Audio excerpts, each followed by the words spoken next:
My dear friends, once more welcome to another edition of our program, Demystifying Academic Research. In the 28th session of our program, we're discussing on the issue of research paradigm. Remember, we saw three questions. The first question was, what is research paradigm? Second one was, why is it important to understand research paradigm? The third one was, how can we apply research paradigm? What are the examples, local examples? In the last program, we were able to answer just the very first question, what is research paradigm?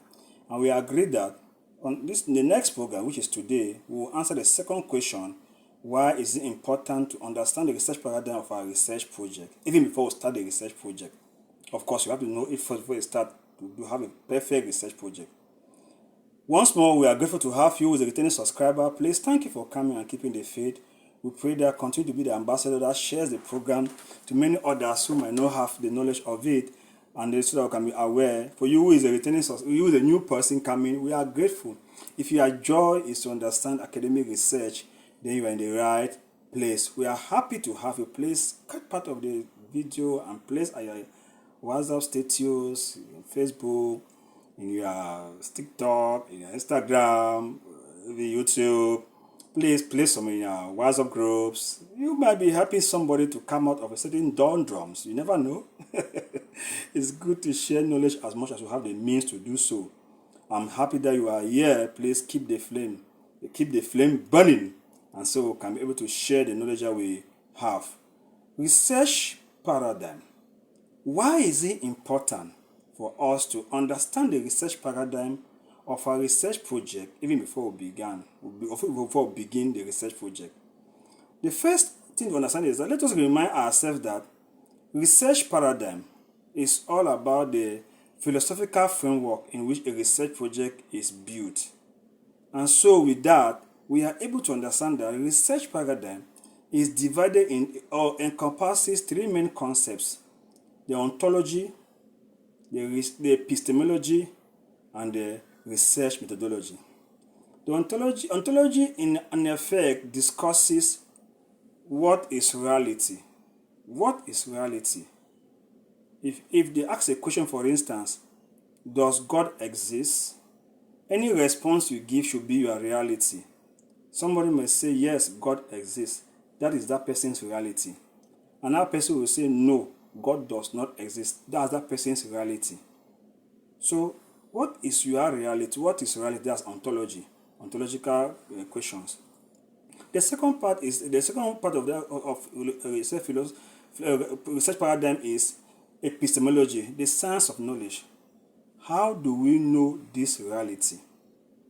If you say God does not exist, do you have any proof to that? If you say God exists, do you have any proof to that? Or is it just an opinion? Is it a proven beliefs or just an opinion? Do you have facts to back your reality?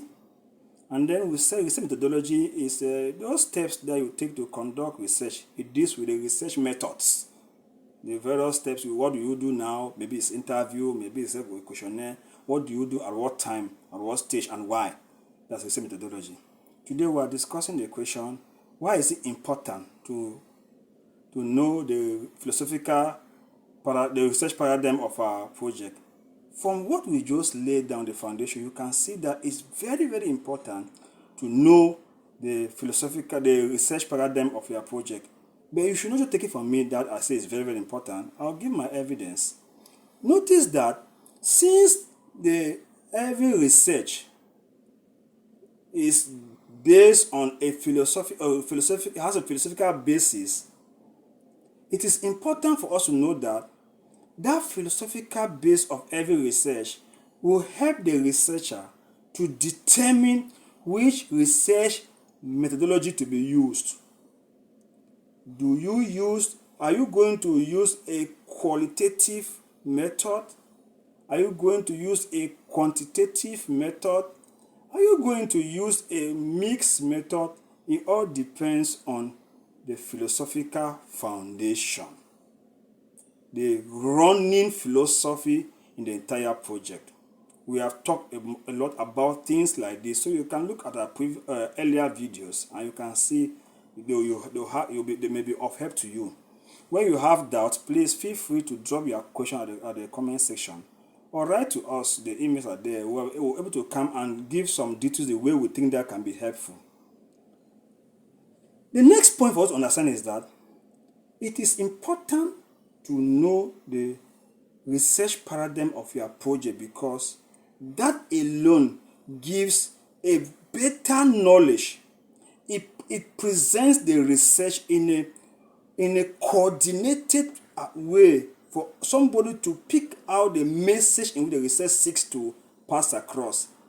It increases the quality or the efficacy of a research project, and therefore it improves the performance of that researcher in the analysis of any encounter that he or she is involved in. So it's very important, because you'll be able to test for yourself if your research project is on the right or on the wrong. By seeing that, you understand your research paradigm, because from the research paradigm, it guides you to know the next steps to take and why.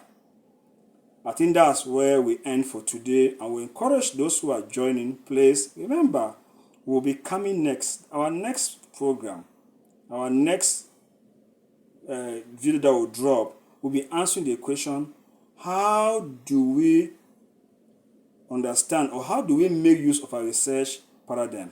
What are the examples of research paradigms? How can we make use of it? That will be very, very important, and it will help us to stand firm. I pray that this short video will help somebody to understand, because once you have grabbed the research paradigm, you have grabbed the research, we believe. Once you start well, we hope that in a way you might end well, and I pray that you end well. Thank you very much for following, and please stay tuned and keep the faith. Remember to put on the notification button so that each time we drop a new video, you'll be automatically notified. Thank you for sharing and for being there. We love you so much, and every good luck, every good will will follow you as you take on your research. My name once more is Mike Booker, international scholar in the Benelux. Thank you. See you then.